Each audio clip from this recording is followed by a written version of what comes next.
السلام علیکم، welcome to the world circle channel. دوستو، آج ہم آپ کو ایک ایسے سائنسدان کے بارے میں بتانے جا رہے ہیں جس کے بارے میں آپ نے پہلے کبھی نہیں سنا ہوگا، تو آئیے دیکھتے ہیں آج کی اس ویڈیو میں۔ ناظرین، حیاتیاتی خلیے کی دریافت کے پیچھے لگنے والا آدمی رابرٹ ہک تھا۔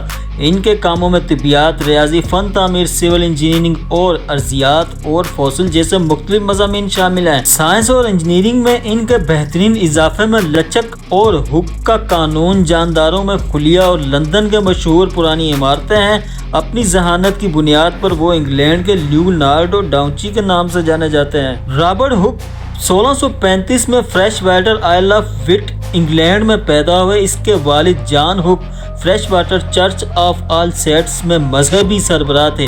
بچپن سے ہی اسے میکینیکل آلات میں دلچسپی تھی۔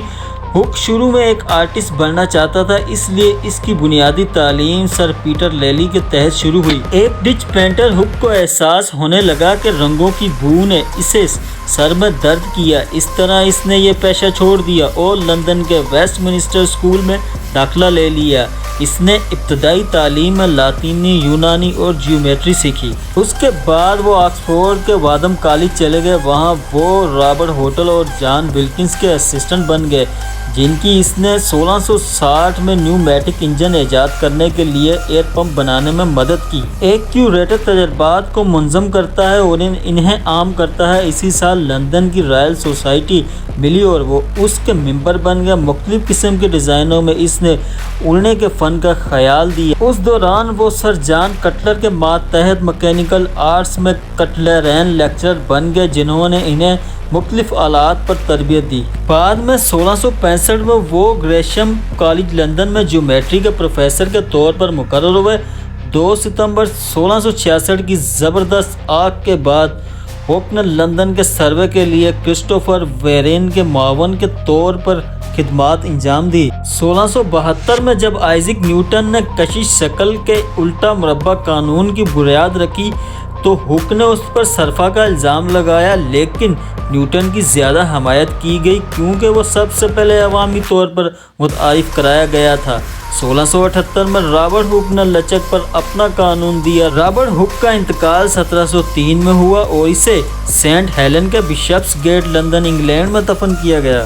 ہک کا قانون، اس نے یہ قانون 1678 میں دیا، جس میں کہا گیا کہ اسپرنگ کو کچھ فاصلے تک دبانے یا پھیلانے کے لیے جو قوت درکار ہوتی ہے وہ فاصلے کے متناسب ہے۔ اس قانون کو طبیعیات میں لچک کا قانون بھی کہا جاتا ہے۔ ٹائم کیپنگ میکینیکل ٹولز میں ہک کی دلچسپی اسے بورولوجی، وقت کی پیمائش کی سائنس میں لے گئی۔ اس نے اینکر اسکیپمنٹ ایجاد کیا، ایک ایسا آلہ جو گھڑی کی پینڈولم کی جھولی میں درستگی لاتا ہے۔ اس کی وجہ سے اس نے 1660 میں بیلنس اسپرنگ ایجاد کی۔ سیل ہک نے 1665 میں سیل حیاتیاتی سیل کو دریافت کیا جب اس نے ایک خوردبین کے ذریعے تجربہ کیے تھے۔ انہوں نے تجویز پیش کی کہ زندہ جاندار کی بنیادی اکائی ایک خلیہ ہے۔ گریگورین ٹیلیسکوپ، ہک نے یہ دوربین بنائی اور مریخ اور مشتری کی گردش کا مشاہدہ کیا۔ رابرٹ ہک نے 1665 میں کتاب مائکروگرافیا شائع کی، جس میں اس نے روشنی کی لہر، نظریہ، ریفریکشن اور فالسز کے مشاہدات جیسے مختلف تصورات کی وضاحت کی۔ یہ کتاب اسے نظریہ ارتقاء کے پہلے حامیوں میں سے ایک بناتی ہے۔ لندن کی عظیم آگ کے بعد سٹی سرویئر کے طور پر اس نے 1667 سے 1672 تک 300 ڈھانچوں کا سروے کیا اور Royal College of Physicians, Bethlehem Royal ہسپتال اور مونٹاگو ہاؤس جیسی مشہور عمارتوں کے نئے نقشے بنائے۔ اس وجہ سے وہ نقشہ سازی اور سروے کے بانی کے طور پر جانا جاتا ہے۔ وہ رائل سوسائٹی لندن کے بانی ارکان میں سے ایک تھے۔